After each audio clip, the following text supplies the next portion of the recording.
Okay, so this is where we left off last time. HighByte was installed in the Intelligence Hub, that is, and we got to the screen. So fortunately, there's no initial password, so that I could just click login and we are straight into the interface. This is where all the magic happens. You do your configuration, you can check to see what's going on, etc., etc. Now immediately there are a bunch of things: connections, conditions, models, instance, flows, project, log, users. And when I saw it for the first time, I got totally overwhelmed. But it happens to me with every piece of software. I just get overwhelmed. How do I conquer that? Well, I just look for the smallest piece of something I can do to get working, even if it's silly, even if it doesn't have any real world application. So let me show you that small, silly something that I want to get working here now. Let's go to my PowerPoint.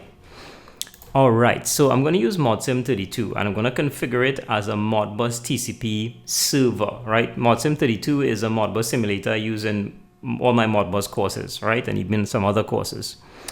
And then of course, we're going to have the Intelligence Hub. So the goal is to configure these two registers in ModSim32, which is really easy, 40,001 and 40,002. And we want to use the Intelligence Hub to simply copy the value from register 1 into register 2. That's it, right? Really simple. Does that have any real world application? Probably not, but I don't care because I'm just learning. I'm just messing around. Cool. So to do that, first thing you got to do is to create a connection. Remember, the Intelligence Hub is not just there to work with itself. It needs information and data from the outside world, and it also needs to push data to data sources in the outside world. Okay, so ModSim32 is acting as that data source and data sink at the same time. So when we configure the connection, which is our pipe to ModSim32, we configure an input within it to take the value from register 40,001, and we configure an output to push that value to 40,002. But we just can't do that with the connection. The connection just sits there kind of dead. It has all the information, but it doesn't do anything. There's no action in it. So what you have to do is create a flow, and that flow is the action. That flow does this. We're going to configure it to do this. I mean, you can configure flows, from what I understand, to do many different things. This is what we're going to do with it.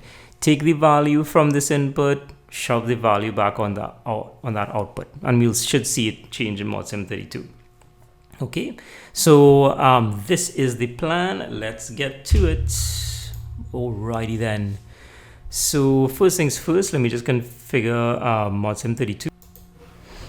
Now, if you don't have ModSim32, you just go to win-tech.com, right? That's the website, and you can download ModSim32 as ModScan32, ModSim32, ModSim64, according to your operating system, right? I'm not going to run through that. That's really easy to do. And of course, when you start it up, it will look like this. Pretty easy. File, new, holding register, that one. I'm just going to do 1 here and 2. So now we have all 40,001 and 40,002. I go connect, Modbus TCP server. Done. I know, right? ModSim32 is just the coolest. So simple to use. So I'm going to put this guy aside in the interim. So we have our Modbus TCP server. It's on the same machine, right? So it's localhost. Connection, new connection.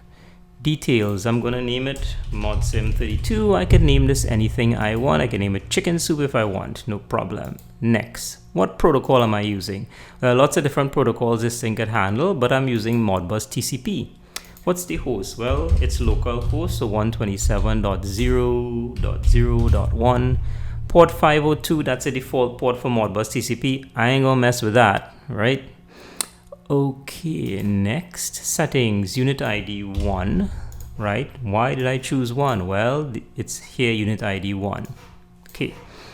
Connection time mode, blah, blah, blah. I'm just gonna leave all of this here. I'm just gonna accept the defaults because I want to focus on learning about flows and connections, not all the details within them. Submit. Okay, so now I have my connection ModSim32, and you see these little tabs up here, things that you could choose and create within that, right? Okay, I can save like that there. Okay, good. Okay, and then I go to inputs. here, and I'm going to go new input. I'm going to call this 8reg1, start address 40,001. I'm going to leave the rest as default. Test input. Okay, I get 0. Let's put a number in here. Double click 10. All right, and let's put 20 in the second one, just for testing. If I test input, I get 10. So you see, I can actually test it right here to see if it's connecting, and it is connecting. That's a convenient thing to have. I like that. Good one, Intelligence Hub. All right. Then I'm going to create my output. Oops, create, save. All right, output and new output. So let's call this HReg2 and 40,002. All right, and create and expression to write. I don't want to write anything to it. Save. Good. So inputs and outputs. So you see, I have my connection modsim32, and I've created an input, which is HReg1, that, and an output. All right, so let's see what I have here. See, it says status is okay right there. So let's see what I have here so far, right? So now I have my holding register 40,001, 40,002. I've done my connection, I've done my input, I've done my output. Now let's get to the flow. Here we go. Alrighty then, flows. Okay, so new flow details. Just call this, let's get really original, flow 1. And we do next, and now the sources. So I can come up here and go to input, see what inputs I have. Well, modsim32 and HReg1 is my only one, so I drag that there. And the target thing I want to write to, let's see what outputs I have, and I have HReg2. So this flow, this is where we tell the flow, hey, read this input, then copy it to that output, right? Source, target, boom, next. It's pulled every 1 second, fine with me. It can be event-based, but right now, defaults. We're now messing around with this, okay? So submit, and you also have to enable it now and save. So I have my connections, I have my flows. Let's see what's happening here. Okay, so now both of these are 10. What if I change this? In fact, let me auto simulate, right? Change interval every 2 seconds. So we're going to auto simulate this one here. Check that out. It's changing. That's kind of cool. We did something nice. So what's happening here? You're seeing that these are changing in unison. But what really happens is that I've put 40,001 on auto update. And as soon as it updates, the flow, well, HighByte Intelligence Hub is copying one to the next. So this we've achieved. The flow is constantly copying that. And now, what if I then go into the flow here, disable it, and save? Let's go back to modsim. Notice that 40,002 isn't changing at all. So let's go enabled and save. So you can see the flow is the thing that you need to do the action. The connections are just these kind of passive pathways to your data sources and data sinks. There's how it's working again.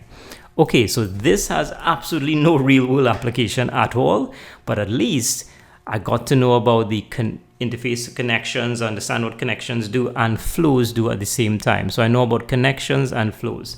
So, you know, if you've installed this and willing to give it a shot, give it a shot. You'll learn, use modsim and you'll learn about connections and flows. Okay, cool. So one step further.